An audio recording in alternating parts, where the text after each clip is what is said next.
The surgical lights above reflected off the polished chrome fixtures, casting harsh shadows across Benjamin Donnelly's gaunt face as he gripped the edge of his desk, willing the tremor in his hands to stop. He couldn't let anyone see this, not now, not when Donnelly Pharmaceuticals was weeks away from launching the biggest drug trial in the company's 40-year history. The pain started as it always did, a dull ache that spread from his joints into his muscles, settling deep in his bones like winter frost. Benjamin closed his eyes and counted backward from 10, a technique his last doctor had suggested before he'd stopped seeing doctors altogether. They all said the same thing anyway. Rheumatoid arthritis, aggressive and unrelenting, complicated by chronic fatigue syndrome that left him feeling like he was moving through wet concrete most days. At 34, he should have been in his prime. Instead, he was falling apart. The knock on his office door made him straighten reflexively, ignoring the sharp protest from his spine. "Come in." His assistant Patricia entered, her sensible heels clicking against the marble floor. "Mr. Donnelly, the candidates for the executive assistant position are here." "Should I send in the first one?" Benjamin glanced at the stack of resumes on his desk. He'd gone through 3 assistants in the past year. The first couldn't handle the long hours. The second had been incompetent. The third had quit after 2 months, citing his impossible standards and cold demeanor. He didn't particularly care what people thought of him, but he needed someone capable, someone who could handle the demands of running a multi-billion-dollar pharmaceutical company while he fought to keep his body from betraying him completely. "Give me 5 minutes, then send them in one at a time." Patricia nodded and left. Benjamin reached into his desk drawer and pulled out the prescription bottle he kept hidden there. The pain medication his doctor had prescribed months ago, before he'd stopped returning calls. He dry swallowed 2 pills and forced himself to take several deep breaths. The first candidate lasted 10 minutes before Benjamin dismissed her. Too nervous, too eager to please. The second was overqualified and clearly just looking for a stepping stone to something better. The third spoke too much and listened too little. Then Marissa Reeves walked in, and something shifted in the sterile air of his office. She wasn't what he expected. Mid-20s, with auburn hair pulled back in a practical ponytail and intelligent brown eyes that met his directly without flinching. She wore a simple navy suit that suggested professionalism without trying too hard, and she carried herself with a quiet confidence that immediately set her apart from the others. "Mr. Donnelly," she said, extending her hand. "Thank you for seeing me." Her handshake was firm but not aggressive. Benjamin gestured to the chair across from his desk and watched as she sat down, her posture relaxed but attentive. "Your resume is impressive," he said, scanning the document in front of him. "Columbia, summa cum laude.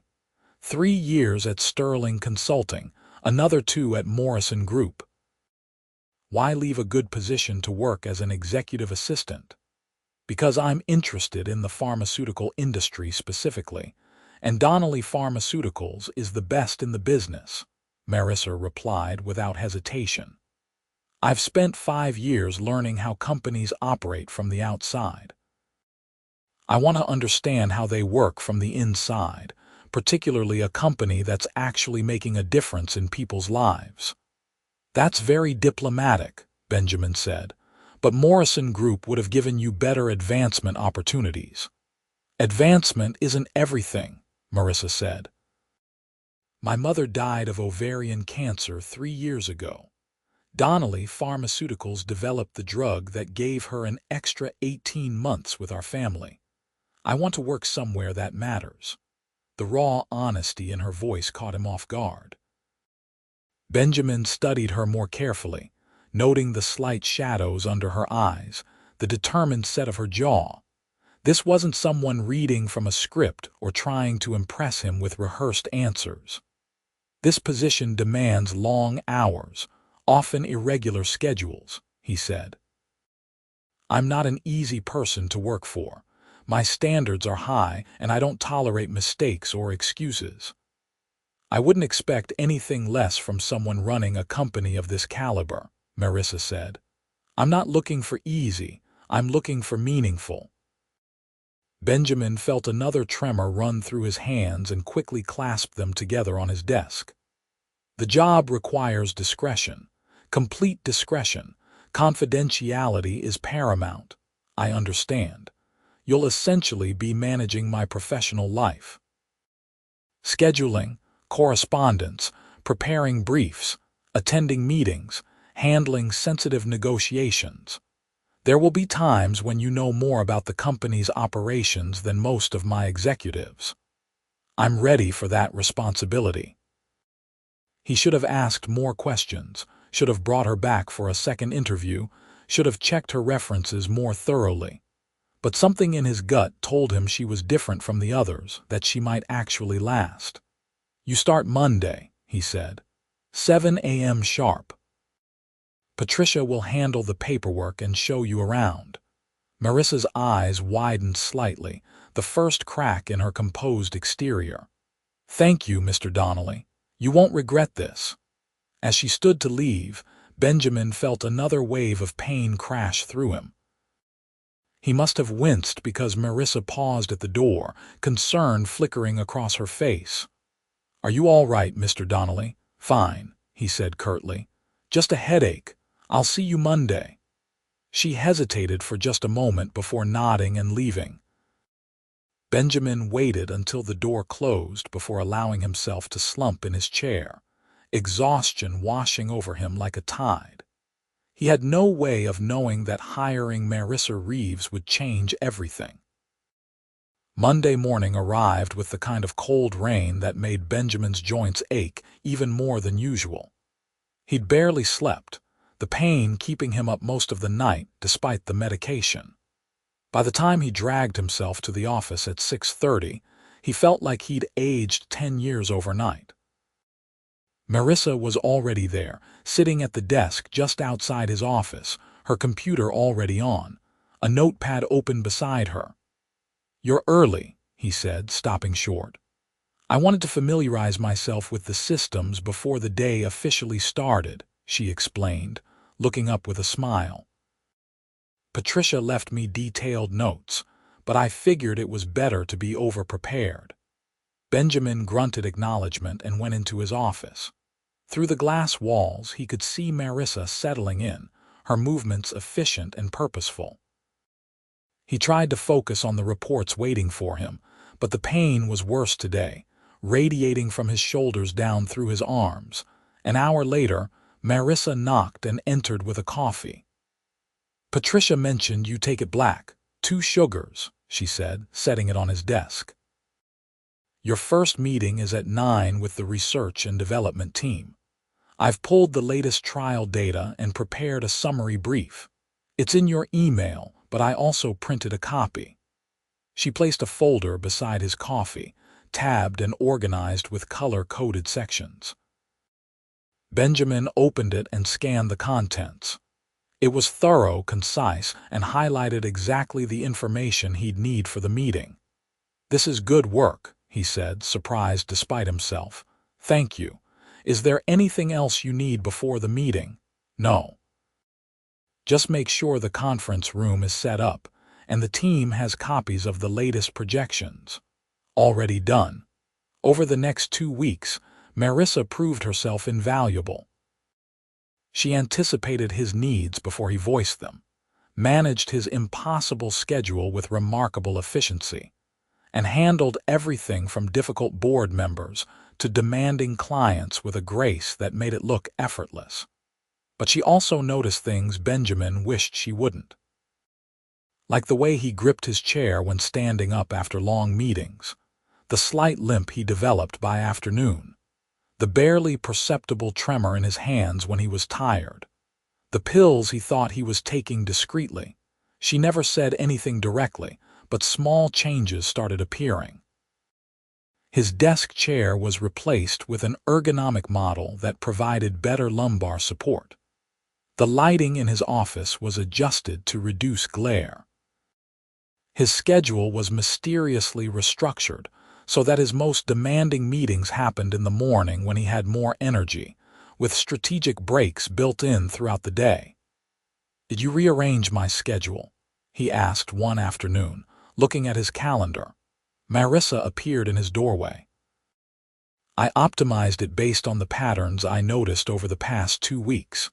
Your most productive hours are between 8 and noon, so I scheduled the important meetings then. The afternoon slots are for emails, calls, and administrative work that doesn't require as much physical stamina." "Is that a problem? Don't do it again without asking me first." "Of course. Should I change it back?" Benjamin stared at the screen. Despite his irritation at her presumption, he couldn't deny the schedule made sense. He had felt less exhausted the past few days. "No," he said finally. "Leave it. Understood." She turned to go, then paused. "Mr. Donnelly, there's a prescription waiting for you at the pharmacy downstairs. Patricia mentioned you usually have things delivered here." "I didn't order any prescriptions." "I know. Your doctor's office called this morning. They said you've missed several appointments and they're concerned. They called in a refill for your medication." Benjamin's jaw tightened. "I don't recall authorizing you to speak with my doctor." "You didn't. They left a message and I returned the call to let them know you received it. That's all." Her tone was professional, neutral, but her eyes held something else. Understanding, maybe, or concern. "In the future, medical matters are off limits. Is that clear?" "Perfectly clear." Marissa left without another word. Benjamin tried to be angry, tried to maintain the wall he'd built between himself and everyone else. But the truth was, he'd been out of his medication for 3 days, and the pain had been unbearable. He'd been too stubborn to call for a refill, too tired to deal with the questions and concerned looks. That evening, he picked up the prescription. The pharmacist gave him the same worried expression everyone did lately, the one that said they thought he was falling apart. Maybe he was. The next morning, Marissa greeted him with her usual efficient smile and a coffee that somehow tasted better than the ones he made himself. "Your 9 o'clock meeting was canceled," she said. "Dr. Morrison had a conflict. I rescheduled for Wednesday." "Fine. That gives you a free hour." "I took the liberty of ordering breakfast. It should be here in 10 minutes. "I don't eat breakfast." "You should. Studies show that regular meals help manage chronic pain conditions more effectively than medication alone." The words hung in the air between them. Benjamin stared at her, and Marissa held his gaze without flinching. "What makes you think I have chronic pain?" he asked quietly. "I notice things, Mr. Donnelly. It's part of my job, but what you do with that information is your business, not mine. I'm simply trying to help you be more effective in your role, which is what you hired me to do." She left before he could respond, and 15 minutes later, a breakfast of scrambled eggs, whole grain toast, and fresh fruit appeared on his desk. Benjamin stared at it for a long moment before picking up his fork. He hadn't realized how hungry he was until he started eating. The breakfast thing became routine. So did the adjusted schedule, the ergonomic improvements, the way Marissa somehow managed to reduce his stress load without making it obvious she was doing it. A month into her tenure, Benjamin had his worst flare-up in years. He woke up barely able to move, his entire body locked in pain. He should have called in sick, should have stayed home, but Donnelly Pharmaceuticals was in the middle of crucial negotiations with a European distributor, and he couldn't afford to miss the video conference. He made it to the office through sheer force of will, but by the time he reached his desk, he was trembling with exhaustion.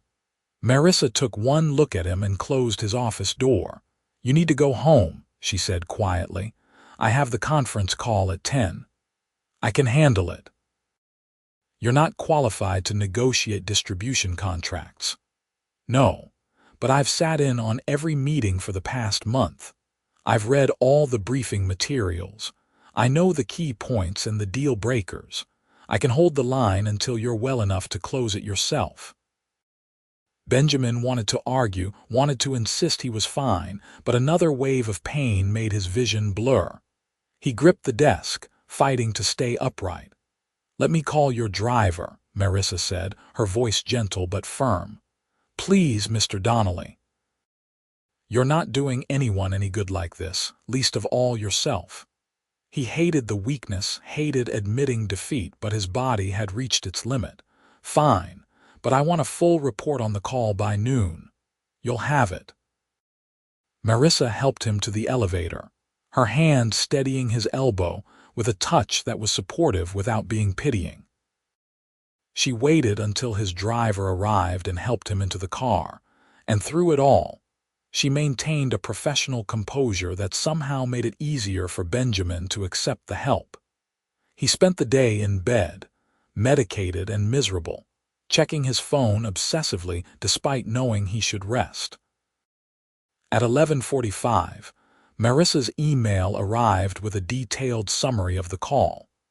She'd handled it brilliantly, maintaining their position while building rapport with the European team. She'd even secured a concession on shipping terms that Benjamin hadn't thought to ask for. He called her directly. "How did you get them to agree to the shipping clause?" "Good afternoon to you too, Mr. Donnelly," Marissa said, and he could hear the smile in her voice. "I pointed out that their profit margins on the Northern European distribution would more than offset the shipping costs, and that building goodwill now would benefit the long-term relationship." That was good thinking. "Thank you. How are you feeling?" The question caught him off guard. Nobody asked him that. "Better," he lied. "You're a terrible liar, Mr. Donnelly. Rest. I have everything under control here. I'll send you updates every 2 hours so you don't worry yourself into a relapse." She hung up before he could argue, and despite himself, Benjamin felt the corner of his mouth twitch. Marissa Reeves was certainly unlike any assistant he'd ever had. True to her word, updates arrived every 2 hours. Everything was running smoothly. The office hadn't fallen apart without him. He should have felt relieved, but instead he felt something uncomfortably close to gratitude. The next day, Benjamin returned to the office to find a small box on his desk. Inside was a heating pad and a note in Marissa's neat handwriting.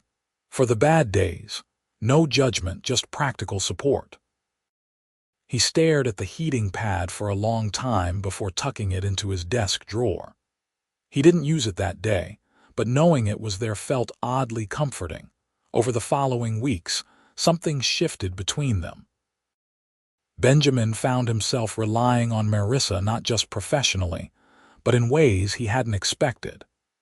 She became his buffer against the world, his translator with difficult colleagues, his secret weapon in negotiations. But more than that, she became someone he could be honest with, at least partially, about his limitations. She never pressed him about his health, never offered unsolicited advice or sympathy. But she was always there, anticipating the rough days, making small adjustments that made his life easier without making him feel weak. "You're working late again," Marissa said one evening, appearing in his doorway around 8. Benjamin looked up from his computer, surprised to find the office dark outside his own space. "I didn't realize what time it was. Why are you still here, finishing up some reports? I'm heading out now." She paused. "Have you eaten dinner? I'll grab something later." "There's a Thai place 2 blocks from here that delivers. Their massaman curry is excellent, very anti-inflammatory. I'm ordering anyway so I could add your order to mine." It was a casual suggestion, not pushy or concerned, just practical. Benjamin realized he was starving. "All right." "The curry sounds good." Marissa ordered from his doorway, her phone pressed to her ear, and 20 minutes later they were sitting in his office with takeout containers spread across the coffee table. Benjamin had abandoned his desk, and they'd moved to the more comfortable seating area he rarely used. "This is good," he admitted, surprised by how hungry he'd been. "My mom used to make something similar," Marissa said. "Before she got sick, she loved cooking. She'd spend entire weekends trying new recipes." "You mentioned she passed 3 years ago." "Yes. Ovarian cancer, stage 4 by the time they caught it. Your company's drug gave us more time, though, quality time. We went to Paris that last summer, something she'd always wanted to do." "I'm sorry for your loss." "Thank you." Marissa was quiet for a moment. "It's why I understand, I think, about not wanting everyone to know when you're struggling. She hated people treating her like she was fragile, like cancer had become her only identity." Benjamin set down his fork. "I don't have cancer, I know. But chronic illness is its own battle, isn't it? People either don't understand or they understand too much, and both can be exhausting." He should have been angry at her presumption, should have shut down the conversation. Instead, he found himself talking. "Rheumatoid arthritis and chronic fatigue syndrome," he said quietly. "Diagnosed 6 years ago. It's progressive. Some days are manageable. Others I can barely get out of bed." Marissa nodded, her expression thoughtful but not pitying. "That must be incredibly difficult, especially running a company like this. Nobody knows. Nobody can know.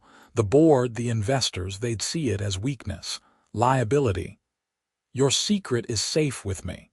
Why are you being so kind about this?" The question came out harsher than he intended. "You could use this information against me. Leverage it for a promotion or a raise." Marissa looked genuinely surprised. "Because that would be a horrible thing to do. Because you're a human being dealing with something difficult, and basic decency suggests I should help if I can." Benjamin had spent so long protecting himself, building walls, that her simple honesty felt foreign. "Most people aren't decent when there's something to gain. Then you've been around the wrong people." She stood and started gathering the empty containers. "For what it's worth, Mr. Donnelly, I think you're doing an incredible job despite everything. This company is thriving under your leadership. The fact that you're managing it while dealing with chronic pain makes it even more impressive." She left before he could respond, and Benjamin sat alone in his office, staring at the city lights beyond his window. For the first time in years, he felt something crack in the careful armor he'd built around himself. The next few months passed in a blur of meetings, negotiations, and product launches. The drug trial Benjamin had been focused on showed promising results, and Donnelly Pharmaceuticals' stock soared. But through it all, Marissa remained a constant presence, somehow making the impossible feel manageable. She learned to read his pain levels by subtle cues. The way he held his shoulders, the slight tightness around his eyes, the careful way he moved after sitting too long. On bad days, she rearranged his schedule without being asked. On terrible days, she brought him heating pads and food and handled everything she could to reduce his burden. And somewhere along the way, Benjamin stopped seeing her as just an assistant. He noticed the way she laughed at terrible jokes from the lab techs, how she remembered everyone's birthday, how she could diffuse tense situations with a well-timed comment. He noticed the auburn highlights in her hair when the sun hit it through his office windows, the way she bit her lower lip when concentrating, the genuine warmth in her smile. It terrified him. Benjamin Donnelly had built his life on control and distance. He didn't do relationships, didn't let people close. His illness had only reinforced those walls. What did he have to offer anyone? A body that was falling apart, long work hours, a personality that most people found cold and difficult. but Marissa made him want things he'd long ago given up on. Late dinners that weren't about work. Honest conversations about something other than quarterly reports. Someone to come home to at the end of a hard day. He was so lost in thought that he didn't notice Marissa entering his office until she spoke. "Mr. Donnelly." "The board is waiting in the conference room." Benjamin looked up, startled. "Right, sorry, I was distracted. Are you feeling all right?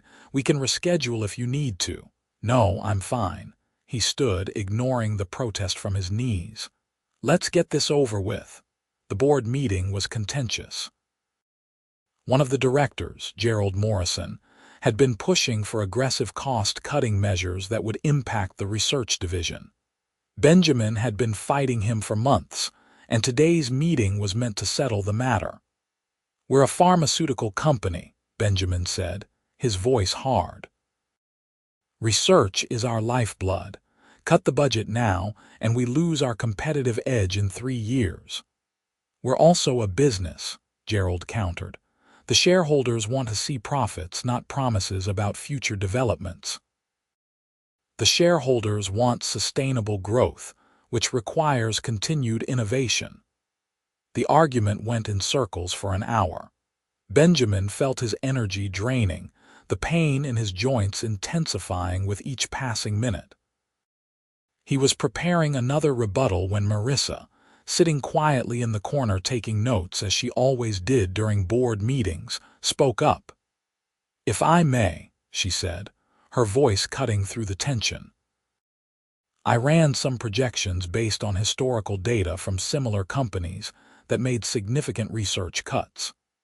In every case, stock prices initially rose, but then declined sharply within 2 to 4 years as their pipelines dried up.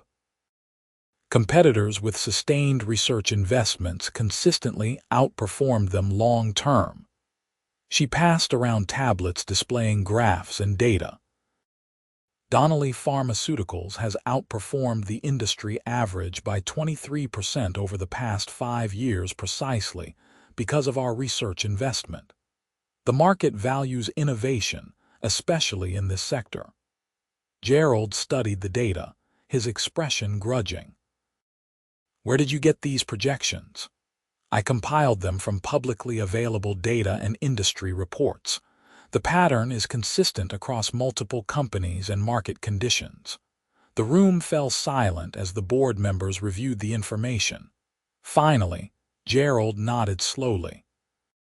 "This is compelling data. I'd like to see more detailed analysis before making a final decision." "I can have a full report ready by Friday," Marissa said. "Do that." Gerald looked at Benjamin. "I'm not saying I'm convinced, but I'm willing to table the discussion until we have more information." It was the best outcome Benjamin could have hoped for. After the meeting adjourned, he followed Marissa back to his office. "Where did those projections come from?" he asked. "I made them. I've been tracking industry trends and noticed the pattern a few weeks ago. When I saw the cost-cutting proposal on the agenda, I thought the data might be relevant." "You prepared all that on your own initiative. Is that a problem?" "No, it's just that was incredible work. You basically saved the research division today." Marissa smiled. "You would have won the argument eventually. I just provided supporting data." Benjamin shook his head. "Don't downplay what you did. That was strategic thinking at an executive level. You don't need to be my assistant, Marissa. You could be running your own division." "I'm happy where I am," she said simply. "Besides, someone needs to make sure you actually eat lunch and don't work yourself into exhaustion."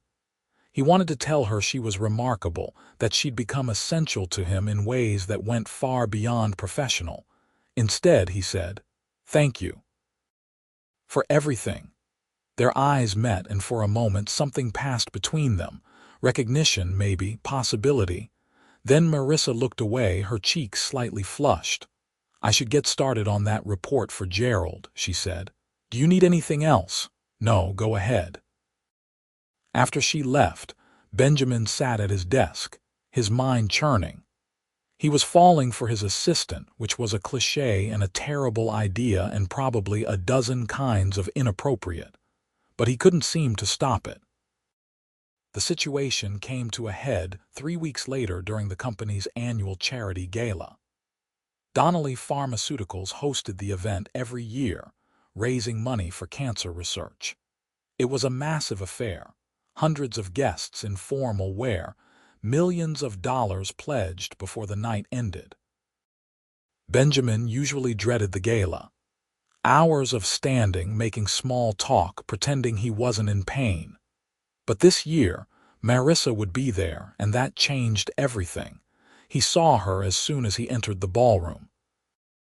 She wore a deep green dress that brought out the gold in her brown eyes, her hair swept up in an elegant style that showcased the graceful line of her neck.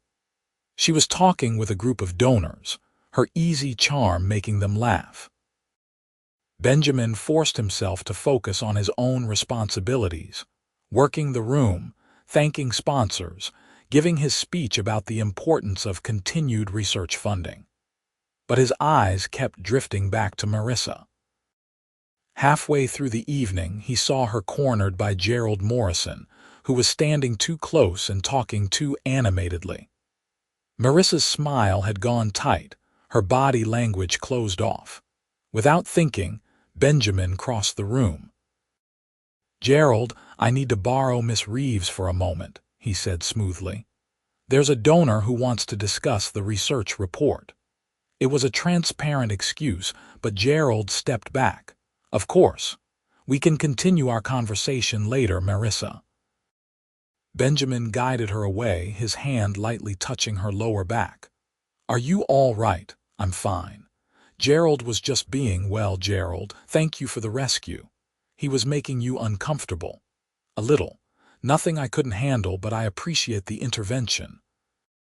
She looked up at him, and Benjamin was suddenly very aware of how close they were standing, how good she smelled, like jasmine and something uniquely her. "Dance with me," he said impulsively. Marissa blinked. "What? Dance with me? There's music, a dance floor." It would be stranger if the CEO didn't dance with anyone all evening. It was a flimsy rationalization, and they both knew it. But Marissa placed her hand in his, and Benjamin led her onto the dance floor. He was careful as he pulled her into the traditional frame, aware of his limitations, but the pain seemed distant with Marissa in his arms. They moved slowly, more swaying than actual dancing, but it felt perfect. "This is nice," Marissa said softly. "Yes, it is. How are you holding up? I know events like this are hard on you."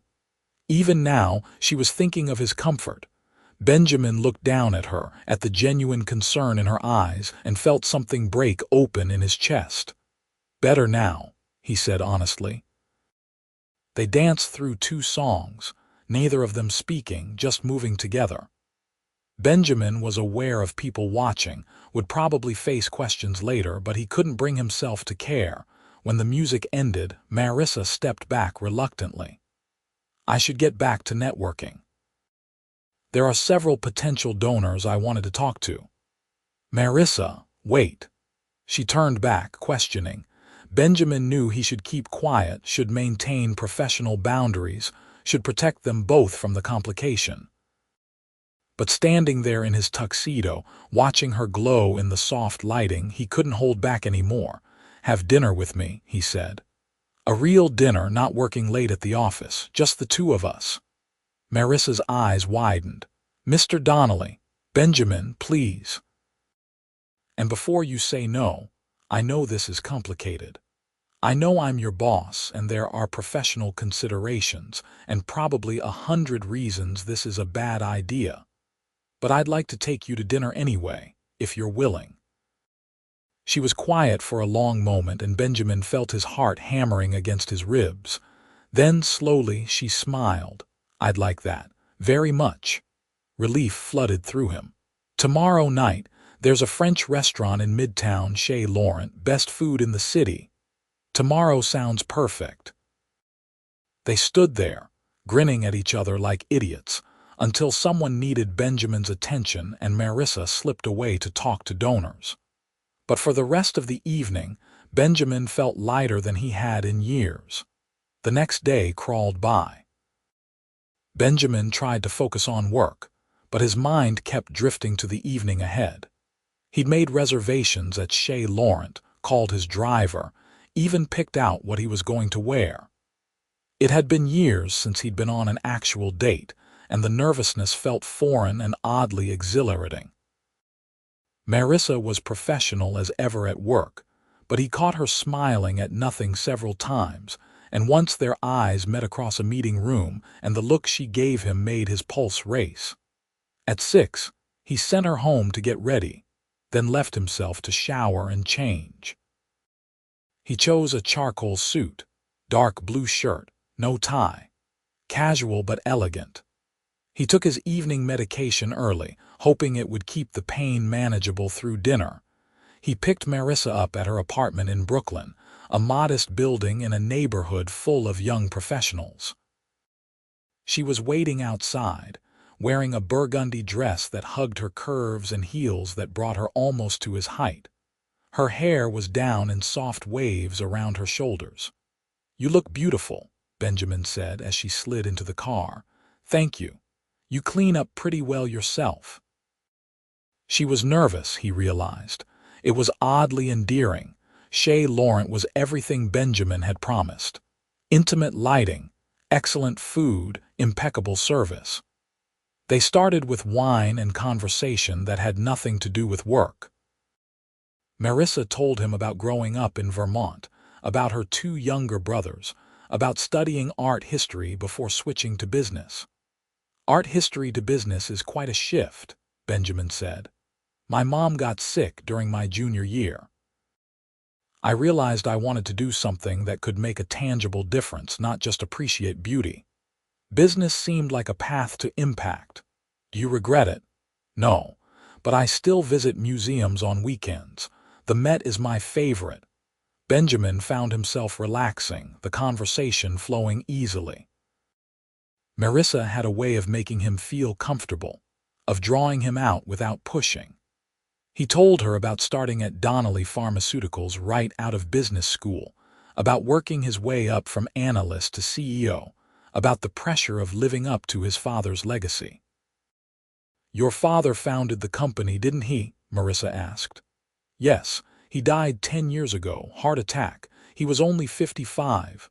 Benjamin stared at his wine glass. "I think about that sometimes. He built this incredible company, helped develop drugs that saved thousands of lives, but he worked himself to death doing it. I'm not sure he ever took a real vacation." "Is that why you work so hard? To honor his memory?" "Partly. Also because I'm terrified of failing, of letting the company decline, of proving everyone who said I was too young and too inexperienced right." "You're brilliant at what you do, Benjamin. The company has thrived under your leadership, even with my limitations. Your health challenges don't define your abilities. If anything, they've probably made you more determined, more focused." Benjamin reached across the table and took her hand. "You have more faith in me than I have in myself sometimes. Then I'll have enough faith for both of us." They lingered over dessert, neither wanting the evening to end. Eventually, though, the restaurant staff started giving them pointed looks, and Benjamin paid the check. In the car heading back to Marissa's apartment, she shifted closer to him. "Thank you for tonight. I had a wonderful time." "So did I. Can we do this again? I'd like that." When they reached her building, Benjamin walked her to the door. They stood there awkwardly, the streetlights casting long shadows. "I should go in," Marissa said, but she didn't move. "Probably." "Benjamin." "Yes." "I'm really glad you asked me to dinner." Before he could overthink it, Benjamin leaned down and kissed her. It was gentle, tentative, a question more than a statement. Marissa answered by kissing him back, her hands coming up to rest against his chest. When they finally broke apart, they were both slightly breathless. "Good night, Marissa," Benjamin said softly. "Good night, Benjamin." He waited until she was safely inside before returning to the car, a ridiculous grin on his face. His driver, Carlos, who'd been with him for 5 years, caught his eye in the rearview mirror. "Good evening, sir." "The best, Carlos. The very best." The relationship that developed over the following months was unlike anything Benjamin had experienced. Marissa was patient with his bad days, celebrated his good ones, and never made him feel like his illness was a burden. They fell into an easy rhythm: stolen moments at the office, dinner dates, quiet weekends at his apartment watching old movies. Benjamin was careful to keep their relationship as private as possible at work.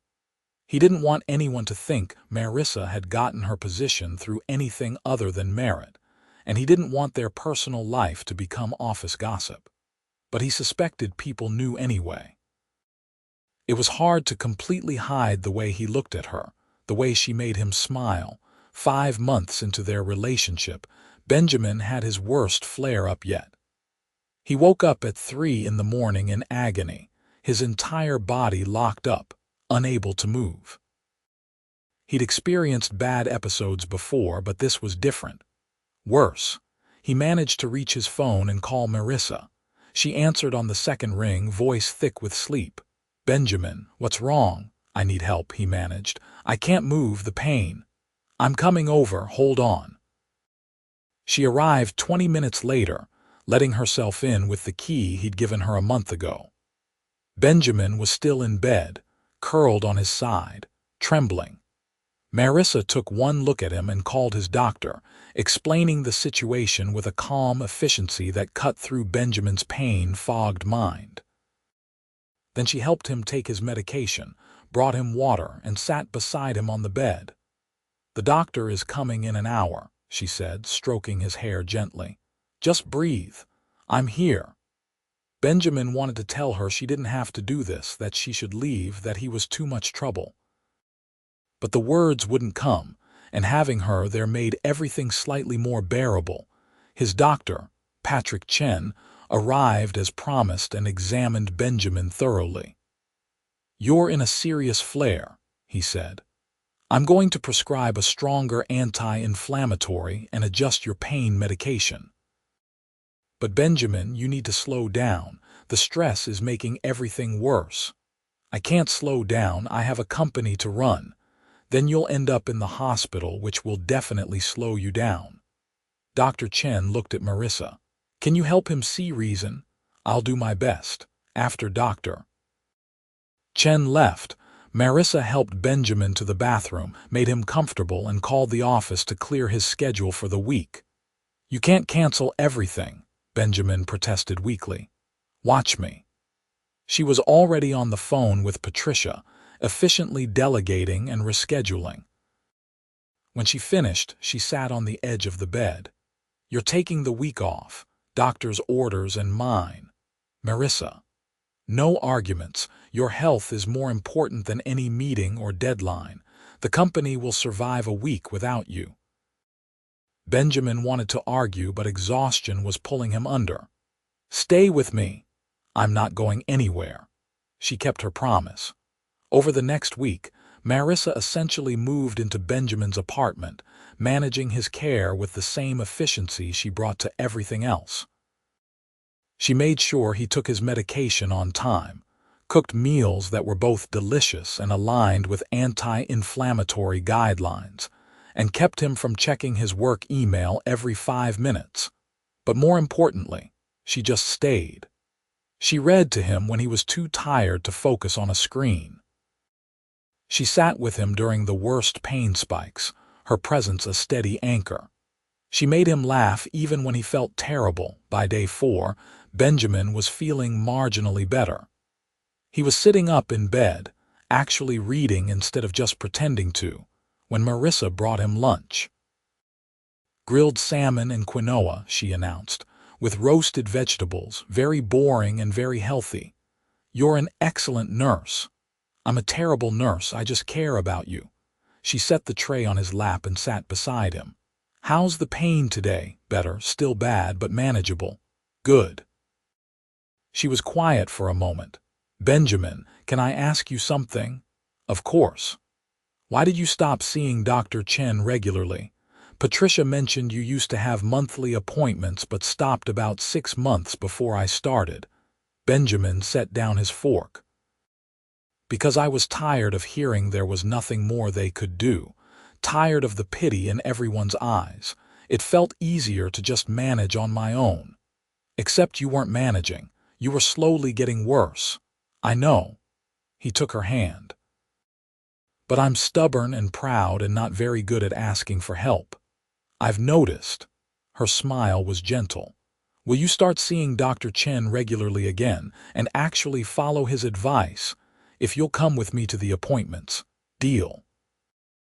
That evening they were curled up on Benjamin's couch watching a movie when Marissa suddenly said, "I love you."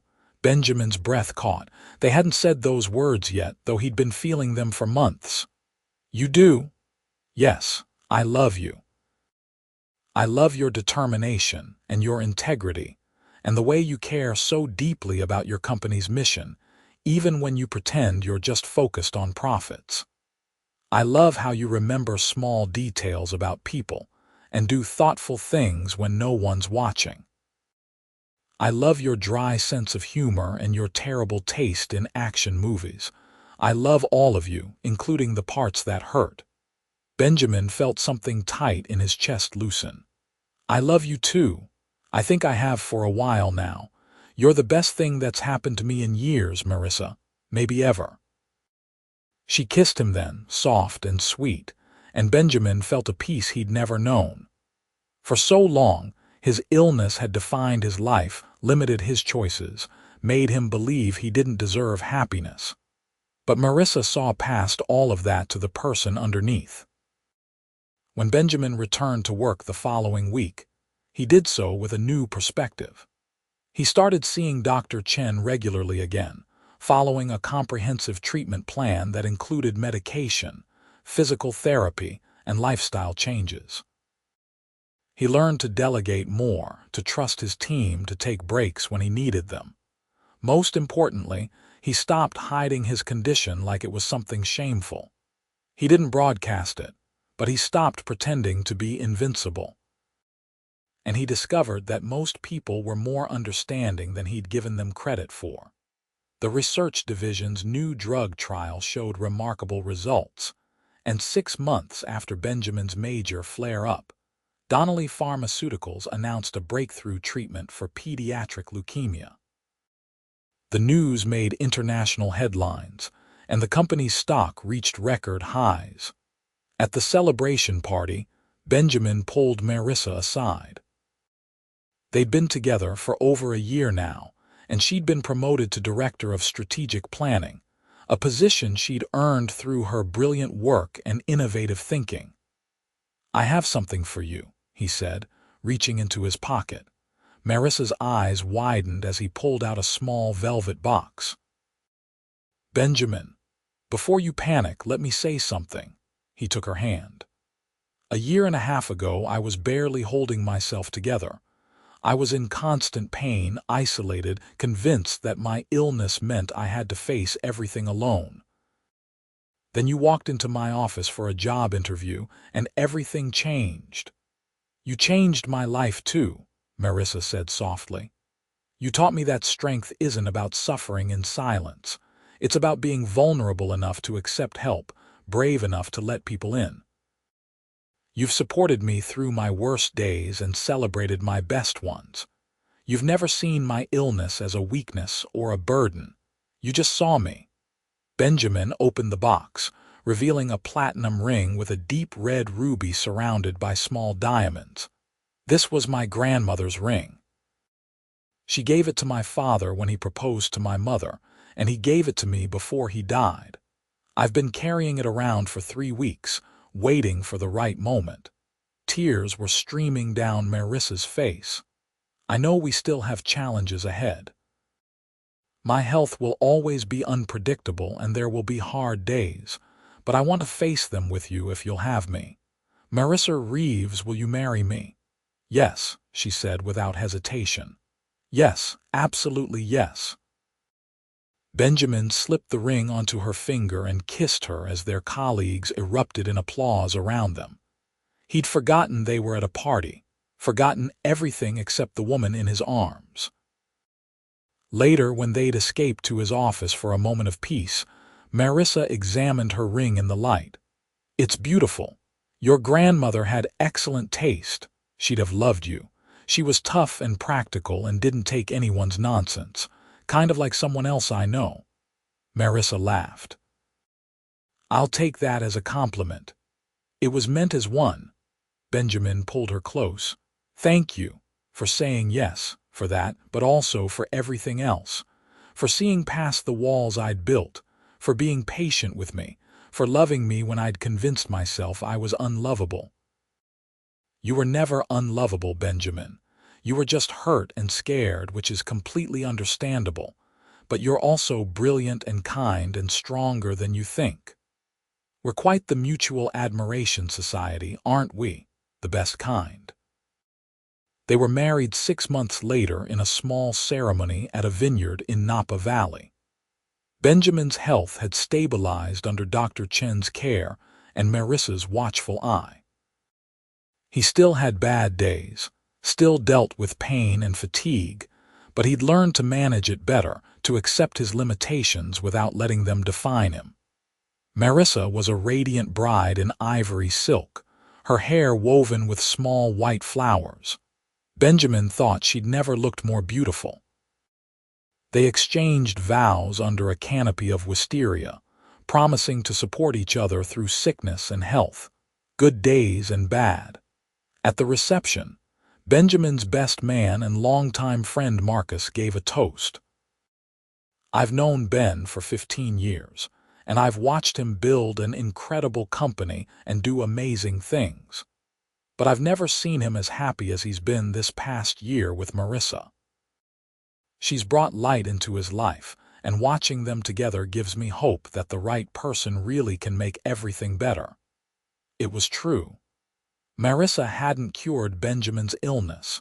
She couldn't take away the pain or the exhaustion or the unpredictability. But she'd helped him learn to live with it, to find joy despite it, to understand that his worth wasn't measured by his body's limitations, but by the content of his character and the love in his heart. 2 years into their marriage, Donnelly Pharmaceuticals launched the pediatric leukemia treatment that had been in development for so long. It was a massive success, saving lives and cementing the company's reputation as an industry leader. Benjamin and Marissa celebrated by taking a month-long trip to Europe, something Benjamin would never have considered before. They visited Paris, Rome, Barcelona, and London, moving at a leisurely pace that accommodated Benjamin's needs. Some days they explored museums and historical sites. Other days, when the pain was worse, they simply sat in cafes and watched the world go by, content in each other's company. In Paris, standing on a bridge over the Seine at sunset, Marissa said, "This is where my mom wanted to scatter her ashes. We did it on that last trip at her request. I think she'd be happy to know I came back here with you. I wish I could have met her. She'd have loved you. She always said the measure of a person was how they treated others when things got hard. You've always treated people with respect, even during your worst flare-ups." "I learned that from watching you," Benjamin said. "You show kindness to everyone, regardless of their position or what they can do for you. It's one of the things I admire most about you." "We make each other better," Marissa said simply. "That's what love should do." They returned from Europe to discover that Marissa was pregnant. It was unexpected but welcome news. Benjamin had worried about whether he'd be physically capable of being an active father, but Marissa dismissed his concerns. "You're going to be an amazing dad," she assured him.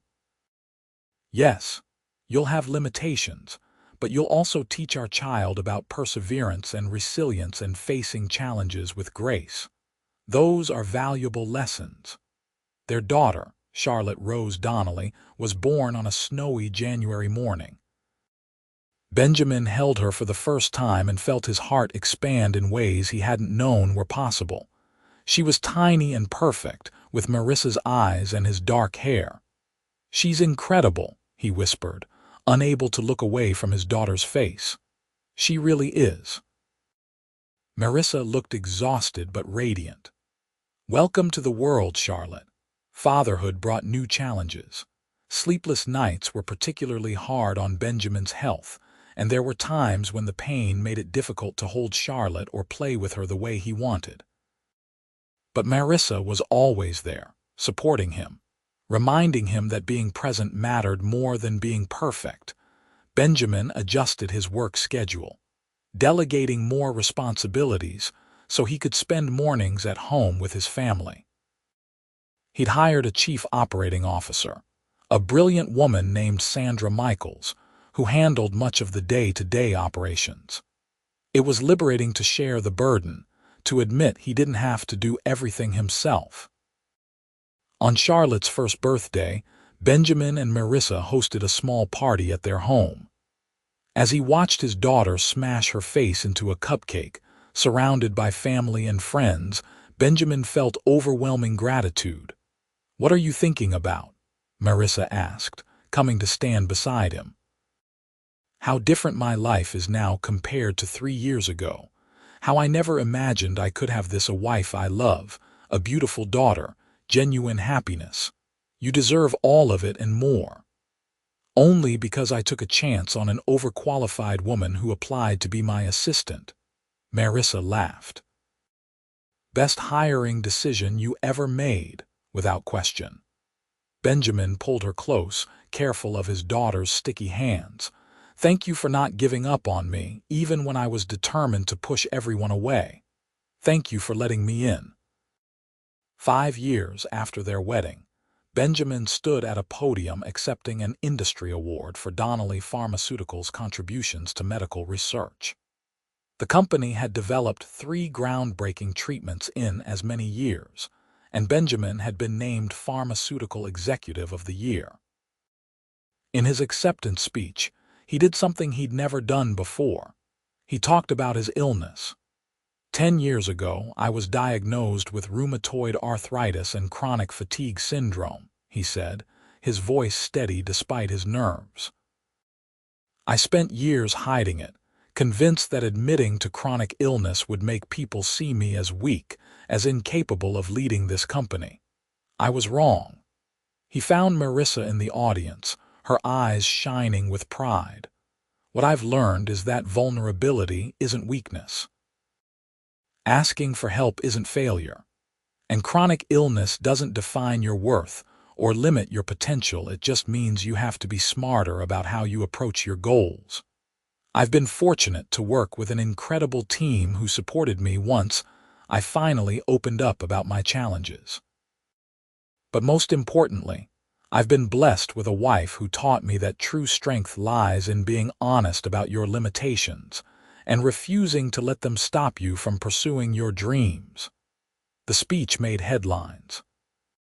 Benjamin received hundreds of emails and letters from people dealing with chronic illness, thanking him for speaking openly, for showing that success was possible despite health challenges. Several companies reached out about partnering with Donnelly Pharmaceuticals on treatments for autoimmune conditions. "You started something important," Marissa told him that evening as they prepared for bed. "People need to hear stories like yours. I should have done it years ago." "You did it when you were ready. That's what matters." Benjamin pulled her into his arms. "Have I mentioned lately that I love you?" "Not in the last few hours. I was starting to worry." He kissed her, slow and deep.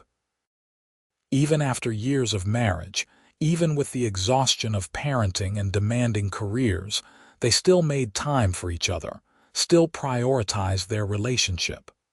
"I love you, Marissa Donnelly. You healed my heart when I didn't even know it was broken."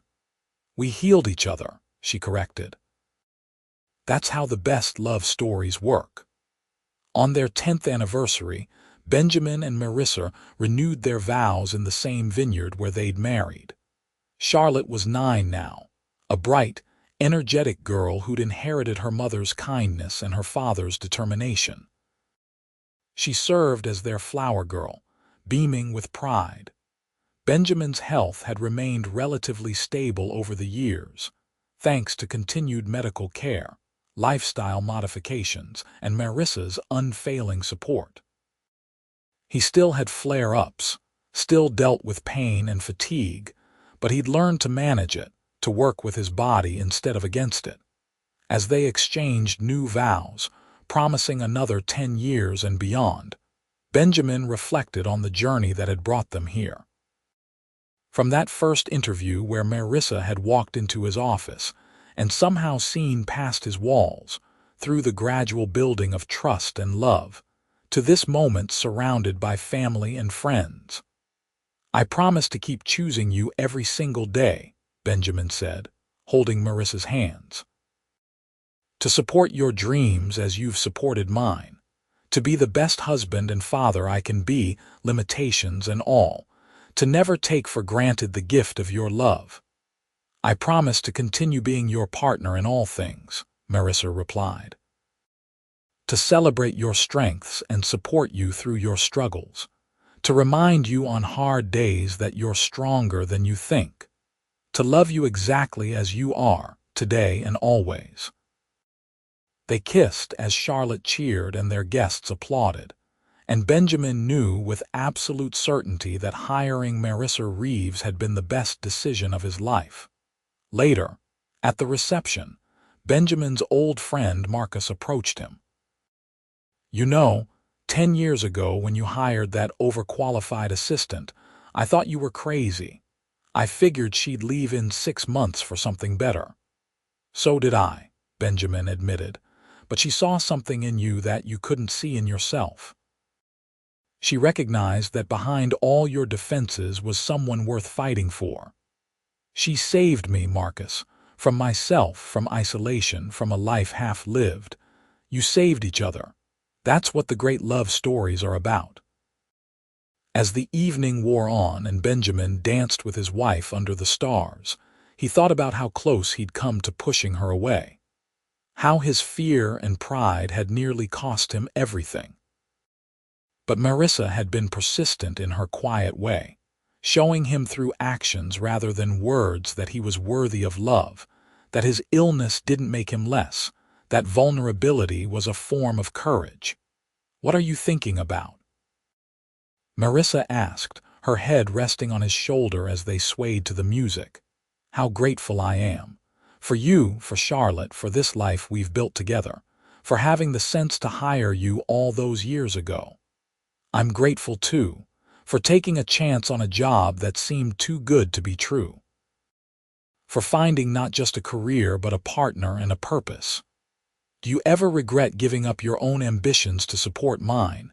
Marissa pulled back to look at him. "Benjamin, I haven't given up anything.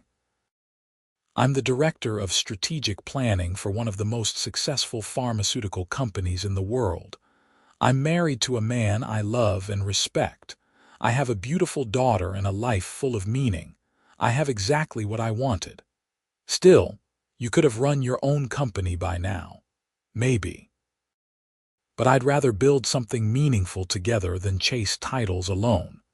This partnership, our family, the work we do at Donnelly Pharmaceuticals, it all matters. I chose this life with my eyes wide open, and I'd choose it again every single day."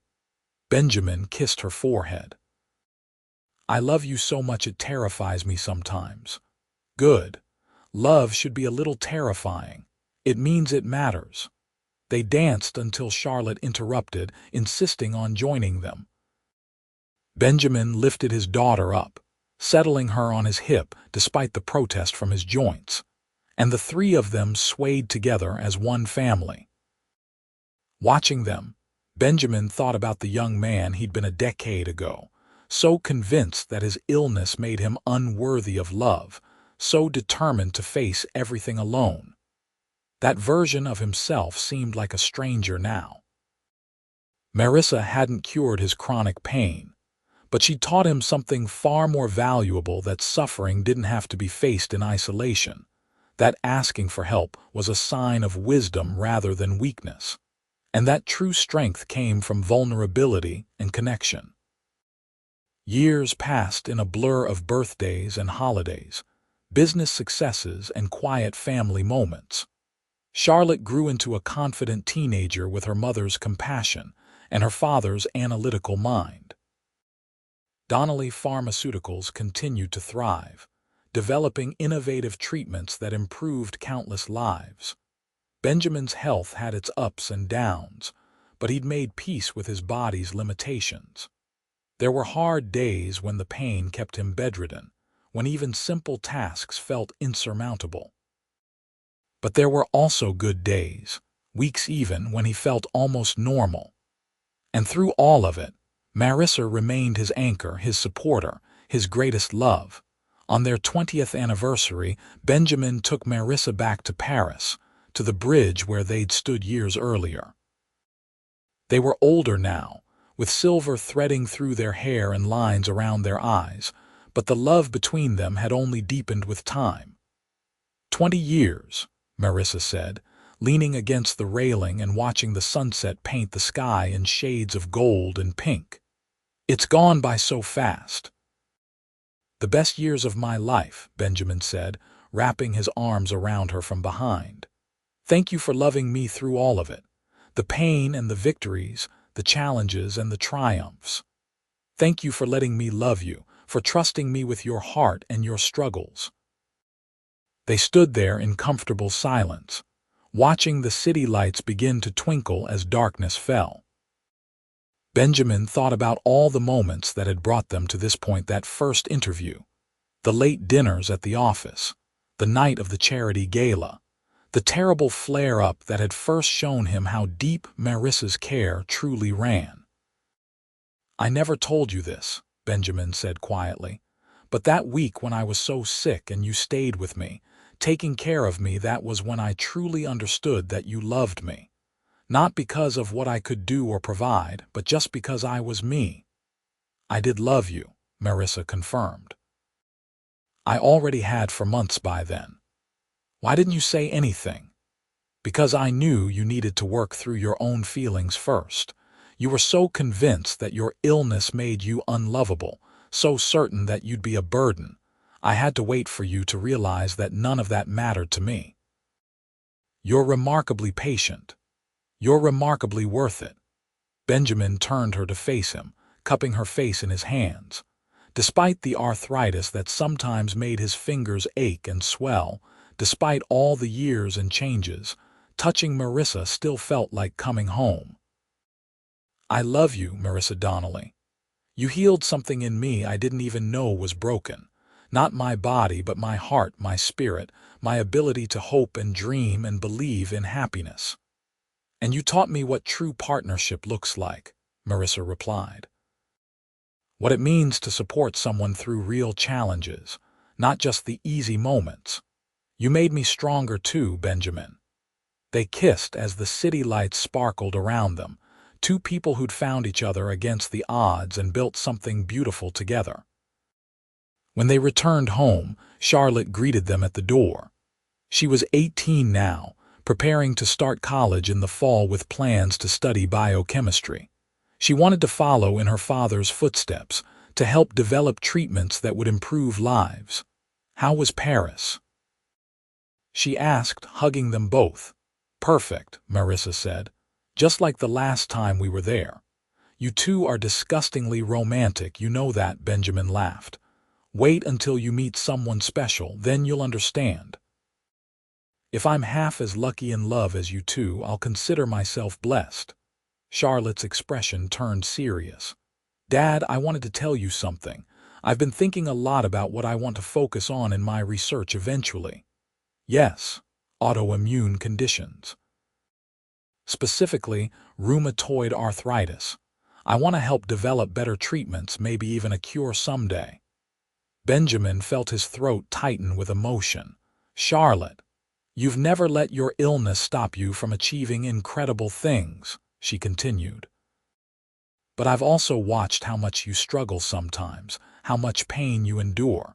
If I can help make that better for you and for others like you, that would mean everything to me." He pulled his daughter into a tight embrace. "You're an amazing person, Charlotte Rose. Your mother and I are so proud of you." "I learned from the best," she said, hugging him back. "Both of you." That night, lying in bed beside Marissa, Benjamin reflected on the fullness of his life. He still dealt with chronic pain and fatigue. There were still days when his body felt like it was fighting against him. But those challenges no longer defined him, no longer limited his joy or his ability to love and be loved. "What are you thinking about?" Marissa asked sleepily. "Everything. How far we've come, how blessed I am, how grateful." "Good thoughts, then. The best." He pulled her closer, savoring the warmth of her body against his. "Marissa, that day you came for your interview, did you have any idea what you were getting into?" She laughed softly. "Not even a little. I just knew there was something about you, something real beneath all the cold professionalism. I wanted to know more. And now I know everything, and I love you more than I did then, which I didn't think was possible, but somehow you keep surprising me." "Right back at you." They fell asleep intertwined as they had for 20 years, two people who'd found healing and hope in each other's arms. Benjamin's journey from isolated CEO to fulfilled husband and father wasn't a fairy tale where love conquered all. His illness didn't disappear, and there were still hard days, still struggles and setbacks. But Marissa's support had given him something invaluable: the courage to be vulnerable, the strength to ask for help, and the understanding that true healing wasn't about fixing what was broken but learning to live fully despite the cracks. She hadn't cured his chronic illness, but she'd healed his heart, teaching him that he was worthy of love exactly as he was. And in doing so, she'd given him not just a life worth living, but a life worth celebrating. Years later, when Benjamin finally retired from Donnelly Pharmaceuticals at 60, he did so knowing the company was in excellent hands. Charlotte had joined the research division after completing her doctorate, and her work on autoimmune treatments was already showing promising results. The drug she was developing wouldn't cure rheumatoid arthritis, but it would significantly improve quality of life for patients, reducing pain and inflammation with fewer side effects than current treatments. "I'm going to miss seeing you in your office every day," Marissa said as they cleaned out Benjamin's desk on his last day. She'd retired from her own position 2 years earlier, ready to pursue other interests and spend more time with grandchildren. Charlotte had married and had a son of her own. "I won't miss the stress," Benjamin admitted, "but I'll miss the work, the sense of purpose." "You'll find new purpose. We both will. That's what retirement is, for discovering what comes next." What came next was travel, volunteer work, time with family, and leisurely mornings drinking coffee and reading the newspaper together. Benjamin's health had remained relatively stable, though age brought its own complications. But he'd learned long ago how to pace himself, how to balance activity with rest, how to live fully within his limitations. On their 30th anniversary, surrounded by family and friends at a celebration Charlotte organized, Benjamin raised his glass for a toast. "30 years ago, I married the love of my life," he said, looking at Marissa. "I was terrified I wouldn't be good enough, that my health challenges would be too much, that I'd disappoint her somehow. But Marissa never saw my illness as a burden. She saw me, the person behind the pain and fatigue, and she loved that person unconditionally." He paused, composing himself. "She taught me that vulnerability is strength, that asking for help is wisdom, and that true love doesn't require perfection, it requires honesty and commitment, and showing up for each other, even on the hardest days. Marissa, you healed my heart when I didn't even know it needed healing." You gave me a life beyond my wildest dreams. I love you more today than I did on our wedding day, and I'll love you more tomorrow than I do today." There wasn't a dry eye in the room as Marissa stood and kissed him. "You healed my heart too, Benjamin Donnelly. You taught me what true partnership looks like, what it means to face challenges together and come out stronger. These 30 years have been the greatest adventure of my life, and I can't wait to see what comes next." What came next was more love, more laughter, more quiet moments and joyful celebrations. They watched Charlotte's career flourish as her treatment received FDA approval and began changing lives. They welcomed more grandchildren, spoiling them shamelessly. They took painting classes together, volunteered at the children's hospital, and spent lazy afternoons in their garden. Benjamin's health gradually declined as he aged, the rheumatoid arthritis becoming more aggressive. But even on his hardest days, even when the pain felt overwhelming, he never regretted the life he'd built. Because every challenge had been worth it for the joy of loving Marissa, for the family they'd created, for the full, meaningful life they'd shared. On a warm spring evening when Benjamin was 72 and Marissa was 69, they sat on their back porch watching the sunset. Benjamin's mobility had become more limited, and he used a cane now, but his mind was sharp and his heart was full. "You remember that first interview?" he asked suddenly. Marissa smiled. "How could I forget? You were so intimidating, so cold and professional, but I saw something in your eyes, a hint of vulnerability you were trying to hide. I thought you were going to quit after a month like all the others. I almost did, actually." "You were impossible those first few weeks." Benjamin looked at her in surprise. "You never told me that." "Because I decided to stay. I realized you weren't being difficult because you were cruel, but because you were in pain and doing everything you could to hide it. And I thought, maybe I can help. Maybe I can make things a little easier." "You made everything better," Benjamin said quietly. "From that very first day when you reorganized my schedule and brought me breakfast, you were taking care of me. Not because you had to, but because you saw someone struggling and wanted to help. And you let me," Marissa pointed out. "Eventually. That took courage, Benjamin, to let someone see your weakness, to accept help, to trust that I wouldn't use it against you. Best decision I ever made." They sat in comfortable silence, hands intertwined, watching the sky turn from gold to pink to purple. Benjamin felt the familiar ache in his joints, the exhaustion that never quite went away anymore. But he also felt profound peace, deep contentment, overwhelming gratitude for the woman beside him and the life they'd built together. "I love you, Marissa," he said. "Thank you for healing my heart." "I love you too, Benjamin. Thank you for letting me."